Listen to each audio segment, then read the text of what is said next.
Hello बच्चों। Maths के lecture number 5 में क्लास 12 के भी मैं आपका स्वागत करता हूँ। चैप्टर नंबर 6 को हम स्टडी कर रहे हैं बच्चों, और इस लेक्चर के अंदर हम लोग आज स्टार्ट करेंगे नेक्स्ट टॉपिक जिसका नाम है टेंजेंट एंड नॉर्मल।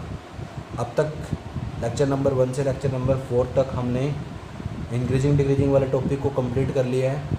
आज हम टेंजेंट नॉर्मल वाले टॉपिक को स्टार्ट करेंगे लेक्चर नंबर 5 से, ठीक है।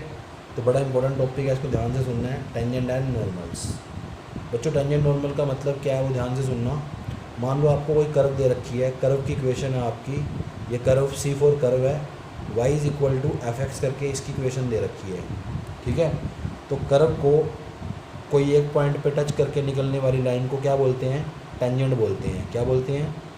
टेंजेंट। उस एक पॉइंट को हम x, y मान लेंगे, ठीक है। कर्व को जो एक पॉइंट पर टच करके निकल रही है उस लाइन को बोलते हैं टेंजेंट। कर्व की इक्वेशन आपको y is equal to fx करके दे रखी थी। टेंजेंट आपकी होगी t, जो x, y पॉइंट को टच करके निकलती है कर्व के ऊपर।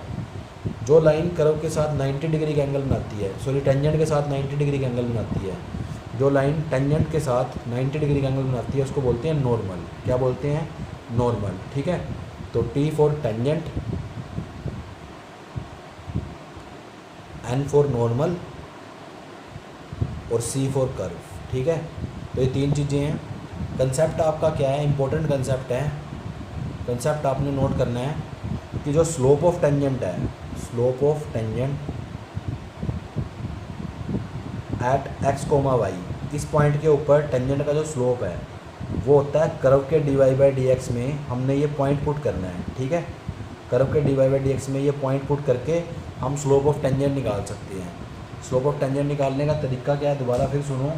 कर्व के dy/dx में पॉइंट पुट करके हम स्लोप ऑफ टेंजेंट निकाल सकते हैं। अगर हमें इस टेंजेंट का स्लोप निकालना है और हमें कर्व की इक्वेशन दे रखी है, तो कर्व की इक्वेशन से हमें सबसे पहले dy/dx निकालना है, उसके अंदर फिर वो पॉइंट पुट करना है जहाँ से टेंजेंट पास होके जा रही है, तो उससे हमारा क्या आ जाएगा? स्लोप ऑफ टेंजेंट आ जाएगा। ये बड़ा इंपॉर्टेंट कंसेप्ट है, ठीक है। कंसेप्ट के ऊपर बेस्ड पहला ही क्वेश्चन है, क्वेश्चन नंबर 1। y आपको दे रखा है 3x क्यूब, 3x की पावर 4 माइनस 4x, और पॉइंट आपको दे रखा है x इज इक्वल टू 4। तो वहाँ पे आपने टेंजेंट का स्लोप निकालना है। तो स्लोप निकालने का तरीका क्या होता है? dy/dx निकालते हैं पहले, तो वो आ जाएगा 12x क्यूब माइनस 4। फिर स्लोप ऑफ टेंजेंट क्या होता है? वो होता है dy/dx में आपने पॉइंट पुट करना है। कौन सा पॉइंट है? x is equal to 4। अगर पॉइंट आपको x, y फॉर्म में दे रखे हो तो इस फॉर्म में लिखने हैं, अगर सीधा डायरेक्ट इस फॉर्म में दे रखा हो तो इस फॉर्म में लिखना है, ठीक है। अब ये पॉइंट पुट करो, इसके अंदर पॉइंट पुट करोगे तो आएगा 12, 4 का क्यूब माइनस 4, सोल्व करोगे तो आएगा 764। तो यानी कि स्लोप की वैल्यू आ गई है 764। ये आपका आंसर है। ये आपका स्लोप ऑफ टेंजेंट है at x is equal to 4। Slope of tangent at x is equal to 4। तो उम्मीद है बच्चों आपको ये चीज़ बेसिक कंसेप्ट समझ में आ गया है। तो अगर आ गया है तो उसके बाद आप क्वेश्चन नंबर 4 देखो बच्चों, एक बार क्वेश्चन नंबर 4 को देखो। क्वेश्चन नंबर 4 में भी हमें स्लोप ऑफ टेंजेंट निकालना है किसी कर्व के ऊपर, ठीक है। Slope of tangent to the curve निकालना है आपने at point x is equal to 3। तो क्वेश्चन नंबर 4 में आपको सबसे पहले कर्व दे रखी है। कर्व क्या है? x cube minus 3x plus 2। तो सबसे पहले आप dy/dx निकालोगे तो वो आपका आ जाएगा ये, ठीक है। तो ये आपका dy/dx आ गया है। dy/dx आने के बाद आपने करना क्या है? उसके बाद आपने उसके अंदर पॉइंट पुट करना होता है स्लोप ऑफ टेंजेंट निकालने के लिए। तो स्लोप ऑफ टेंजेंट का फॉर्मूला होता है dy/dx ऑफ द कर्व, और उसमें वो पॉइंट पुट करना है जहाँ पे आपने स्लोप ऑफ टेंजेंट निकालना है। तो पॉइंट आपका x coordinate is equal to 3 है। तो dy/dx आपका था 3x स्क्वायर माइनस 3, यहाँ पे आपने x की जगह पे 3 पुट करना है, तो 3 इंटू 3 का स्क्वायर माइनस 3। तो यह आ गया 27 माइनस 3 मतलब 24। तो ये 24 आपका आंसर है। m is equal to 24 is your answer, this is your answer, ठीक है। तो क्वेश्चन नंबर 1 से क्वेश्चन नंबर 4 तक बिल्कुल आसान थे, इजी क्वेश्चन है, सिर्फ आपने स्लोप निकालना होता है, ठीक है। इसके बाद बच्चों मैं आपको 7 इंपॉर्टेंट पॉइंट्स लिखवाऊंगा। वो पॉइंट आपके बिल्कुल डिट्टो माइंड में होने चाहिए, सेम टू सेम माइंड में होने चाहिए, जो के त्यों पॉइंट आपके क्वेश्चन में यूज हो जाएंगे, जो के त्यों यूज हो जाएंगे, ठीक है। तो पहला पॉइंट है, बड़े इंपॉर्टेंट पॉइंट है, ध्यान रखना। पहला पॉइंट है कि अगर आपको एक्स एक्सिस के साथ लाइन का एंगल दे रखा है थीटा, तो आप वहाँ से स्लोप ऑफ लाइन निकाल सकते हो। स्लोप ऑफ लाइन को एम यहाँ पे स्लोप को रिप्रेजेंट करता है, ठीक है। स्लोप ऑफ लाइन वहाँ से कैसे निकालोगे आप, टेन थीटा करके। मैंने क्या बताया, दोबारा फिर सुनो। अगर आपको एक्स एक्सिस के साथ लाइन का एंगल पता है, थीटा है, तो आप स्लोप ऑफ लाइन निकाल सकते हो। स्लोप ऑफ लाइन क्या निकलेगा, टेन थीटा। अगर आपको लाइन के ऊपर 2 पॉइंट पता है, कोई भी 2 पॉइंट आपको लाइन के ऊपर पता है, मान लो x1 y1 और x2 y2, ठीक है, तब भी आप स्लोप ऑफ लाइन निकाल सकते हो। वो आएगा y2 माइनस y1 अपॉन में x2 माइनस x1। अगर आपको 2 पॉइंट पता है तब भी आप स्लोप ऑफ टेंजेंट निकाल सकते हो, स्लोप ऑफ लाइन निकाल सकते हो। लाइन के ऊपर अगर आपको 2 पॉइंट पता है, कैसे निकालोगे, y2 minus y1 x2 minus x1 करके। अगर आपको लाइन की इक्वेशन का पता है ax plus B Y plus C is equal to 0, तब भी आप स्लोप निकाल सकते हो लाइन का। कैसे निकालोगे, minus coefficient of x upon में कोफिशिएंट ऑफ y, फिर आप स्लोप इस तरीके से निकालोगे। बताओ, आपको ये तीनों तरीके मेरे ख्याल से समझ में आ गए होंगे स्लोप निकालने के। दोबारा फिर सुनो। अगर एंगल पता है तो स्लोप क्या होगा लाइन का, टेन थीटा। अगर 2 पॉइंट पता है तो स्लोप क्या होगा, y2 minus y1 x2 minus x1, ठीक है। अगर इक्वेशन पता है तो माइनस a अपॉन बी, यानी minus coefficient of x upon में कोफिशिएंट ऑफ y। तो फिर ये तरीका है स्लोप निकालने का। बाकी के 4 पॉइंट भी नोट करना बच्चों, वो बड़े इंपॉर्टेंट हैं। ये आपको डायरेक्ट याद होने चाहिए। किसी क्वेश्चन में अगर इक्वेशन दे रखी है तो आपको पता होना चाहिए कि स्लोप कैसे निकलेगा। किसी क्वेश्चन में अगर लाइन के ऊपर पॉइंट दे रखी हैं तो आपको पता होना चाहिए कि स्लोप कैसे निकलेगा, ठीक है। तो क्वेश्चन नंबर 4 देखो, पॉइंट नंबर 4 देखो। पॉइंट नंबर 4 के अंदर आपने क्या करना है, इफ़ 2 लाइन्स आर पैरेलल,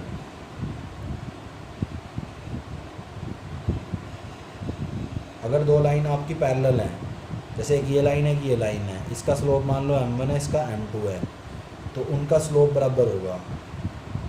दोबारा फिर सुनो बच्चों, अगर 2 लाइन आपकी पैरेलल हैं तो their slope will be equal, ठीक है। अगर 2 लाइन परपेंडिकुलर है तो तब क्या होगा, तब एक का स्लोप दूसरे के स्लोप का नेगेटिव रेसिप्रोकल होगा।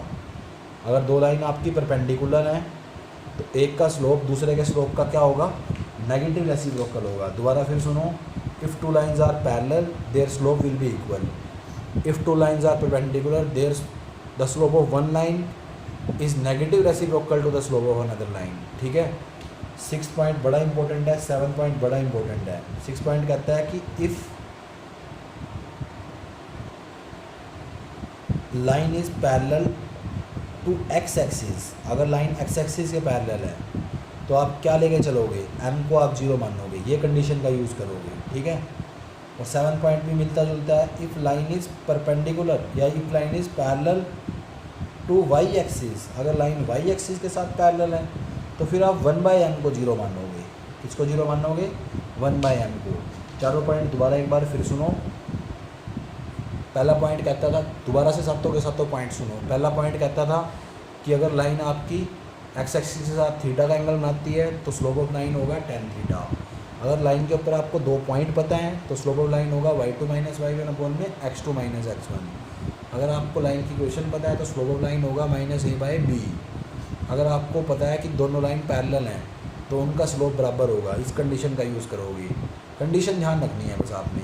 अगर आपको पता है कि एक लाइन दूसरे के परपेंडिकुलर है तो उनका स्लोप एक दूसरे का नेगेटिव रेसिप्रोकल होगा।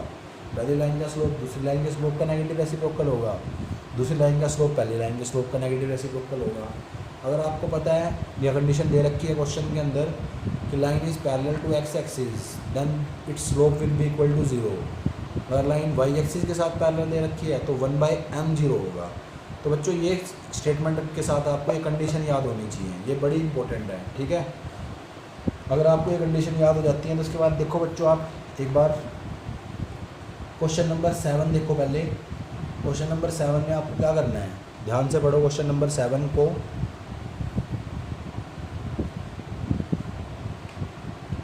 क्वेश्चन नंबर 7 में आपको कर्व दे रखी है y इज इक्वल टू, देखो एक चीज़ और याद रखना, इन क्वेश्चंस में जहाँ पे आपको पॉइंट नहीं दे रखे होंगे वहाँ पे आपको पॉइंट लेट करने हैं, ठीक है। तो देखो इस क्वेश्चन में पॉइंट पूछ रखे हैं, फाइंड द पॉइंट्स, तो आपने पॉइंट को लेट करना है। Let the points be X comma Y, आपने पॉइंट को लेट कर लिया एक्स कोमा वाई है। अब आपको कर्व क्या दे रखी है, Y is equal to X cube minus 3x² minus 9x plus 7। आपको कंडीशन क्या दे रखी है, line slope of tangent, sorry find the point at which the tangent to the curve is parallel to X axis. Tangent आपकी X axis के साथ parallel है, तो मैंने बताया था टेंजेंट जब एक्स एक्सिस के साथ पैरेलल होती है तो कौन सी कंडीशन होती है, m इज इक्वल टू 0, ठीक है। तो उस कंडीशन का यूज़ कर लेंगे। पहले dy/dx निकालो, जब भी तो m निकलेगा। dy/dx निकालने का तरीका, 3 को आगे लेके आओ, एक पावर कम, 6 आगे एक पावर कम, -9, ये आपका आ गया dy/dx। तो स्लोप ऑफ टेंजेंट कैसे निकालोगे, यहाँ से वो m के बराबर है और वो होगा dy/dx में आपने पॉइंट पुट करने हैं। पॉइंट तो आपके x, y ही हैं, तो पॉइंट तो देखो पहले से पुट है इसके अंदर 3x², ये तो पहले ही x और y की फॉर्म में है, तो ये आपका स्लोप आ गया यहाँ से, ठीक है, m की वैल्यू आ गई है। अब आपको कंडीशन क्या दे रखी है क्वेश्चन में कि tangent is parallel to X axis. अगर टेंजेंट एक्स एक्सिस के पैरेलल है तो इसका मतलब m 0 के बराबर है, m इज इक्वल टू 0। तो यहाँ से m को इक्वल टू 0 पुट करो, m की वैल्यू थी 3x² माइनस 6x प्लस 9, उसको इक्वल टू 0 पुट कर दिया, 3 कॉमन लेके 0 से डिवाइड कर दिया, तो ये आ गया x² 2x plus 3 is equal to 0। यहाँ से स्प्लिटिंग द मिडिल टर्म लगाया,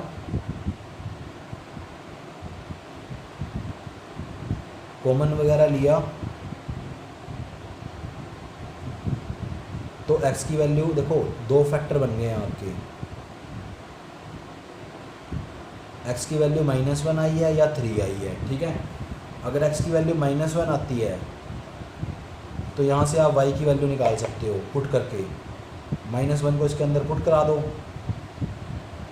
पूरी लाइन के अंदर पुट करा दो, -9 -1 प्लस 7, और y की वैल्यू कुछ ना कुछ आएगी वो निकाल लो।